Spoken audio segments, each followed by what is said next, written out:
വിശദമായി തന്നെ കിടക്കാം. ഇറാൻ പരമോന്നത നേതാവ് ആയത്തുള്ള അലി ഖമനയുടെ മരണത്തിന് പിന്നാലെ ഭരണം ഏറ്റെടുത്ത താൽക്കാലിക കൗൺസിൽ 3-അംഗ കൗൺസിലിലെ പുരോഹിത അംഗമായി അലി റസ അറാഫിയെ തെരഞ്ഞെടുത്തു. പ്രസിഡന്റും ചീഫ് ജസ്റ്റിസുമാണ് സമിതിയിലെ മറ്റംഗങ്ങൾ. പ്രതികാരം ചെയ്യുന്നത് രാജ്യത്തിന്റെ കടമയും അവകാശവുമാണ് എന്ന് ഇറാൻ പ്രസിഡന്റ് മസൂദ് പെസഷ്കിയാൻ പ്രതികരിച്ചു. അതേസമയം IRGCയുടെ പുതിയ തലവനായി അഹമ്മദ് വാഹിദി ചുമതലയേറ്റു. ആസിഫ് മുഹമ്മദാണ് ഈ വാർത്തയുടെ കൂടുതൽ വിവരങ്ങളുമായി ചേരുന്നത്.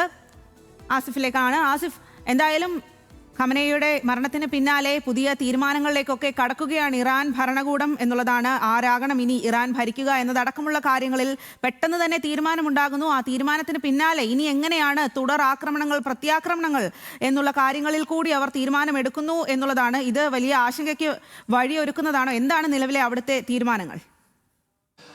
തീർച്ചയായും 3-അംഗ ഭരണസമിതിക്ക് ഇറാന്റെ താൽക്കാലിക അധികാരം കൈമാറിയതായി നേരത്തെ തന്നെ ഇറാൻ വ്യക്തമാക്കിയതാണ്. അതിൽ ഏറ്റവും പ്രധാനമായി നമുക്ക് അറിയേണ്ടിയിരുന്നത് അതിൽ ആരൊക്കെ ഉണ്ടായിരുന്നു. 2 പേരുടെ കാര്യത്തിൽ നമുക്ക് തർക്കങ്ങളൊന്നും ഉണ്ടായിരുന്നില്ല. സ്വാഭാവികമായും പ്രസിഡന്റും ചീഫ് ജസ്റ്റിസും ആ 3-അംഗ സമിതിയിൽ ഉണ്ടായിരുന്നു. 3-ാമത്തെ ആൾ ആരാണ് എന്നുള്ളതായിരുന്നു ഏറ്റവും നിർണായകം. കാരണം അത് വരാനിരിക്കുന്ന പരമോന്നത നേതാവിന്റെ തെരഞ്ഞെടുപ്പിലടക്കം ആ പേരായിരിക്കും ഏറ്റവും പ്രധാനപ്പെട്ട പേരായി ഉയർന്നു വരാൻ സാധ്യതയുള്ള പേര് എന്നുള്ളതും ഏറ്റവും പ്രധാനപ്പെട്ട ഒരു കാര്യമാണ്. ഇപ്പോൾ അലി റസ അറാഫിയെ 3-അംഗ കൗൺസിലിലേക്ക് നിയോഗിക്കപ്പെട്ടിട്ടുണ്ട് എന്നുള്ളതാണ് ഏറ്റവും പ്രധാനപ്പെട്ട ഒരു വാർത്ത. ഈ 3 പേർ ചേർന്നായിരിക്കും ഇപ്പോൾ ഈ ഒരു ഭരണസമിതിയെ, ഇറാനെ താൽക്കാലികമായി നയിക്കുക എന്നുള്ളത് ഏറ്റവും പ്രധാനപ്പെട്ട ഒരു കാര്യമായി തന്നെ നമുക്ക് വിലയിരുത്തേണ്ടി വരും.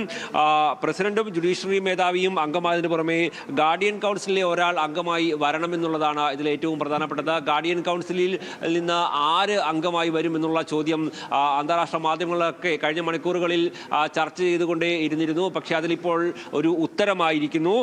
എന്തായാലും ആയത്തുള്ള അലി റസ അറാഫിയെ തിരഞ്ഞെടുക്കപ്പെടുമ്പോൾ നമ്മൾ കാണേണ്ട മറ്റൊരു പ്രധാനപ്പെട്ട ഒരു കാര്യം, പരമോന്നത നേതാവ് പദവിയിലേക്ക് അടക്കം ഏറ്റവും പ്രധാനപ്പെട്ട പേരായി അദ്ദേഹത്തിന്റെ പേരാണ് പരിഗണിക്കാനാവുക. ഇറാന്റെ ഒരു ഭരണഘടന പ്രകാരം അത് രാഷ്ട്രീയപരമായിട്ടുള്ള ഒരു കീഴ്വഴക്കം അല്ലെങ്കിൽ രാഷ്ട്രീയപരമായിട്ടുള്ള ഒരു പാരമ്പര്യം, പ്രവൃത്തിയുള്ള പാരമ്പര്യം വേണം. അതോടൊപ്പം തന്നെ പണ്ഡിത സഭയുമായി ബന്ധപ്പെട്ടുള്ള പാരമ്പര്യം വേണം. ഇത് രണ്ടും ഒരുപോലെ ഉൾക്കൊള്ളുന്ന ഒരാൾ അല്ലെങ്കിൽ ഉൾപ്പെടുന്ന ഒരാളായി തന്നെയാണ് നമുക്ക് ഈ ഘട്ടത്തിൽ ആയത്തുള്ള അലി റസ അറാഫിയെ വിലയിരുത്താൻ കഴിയുക.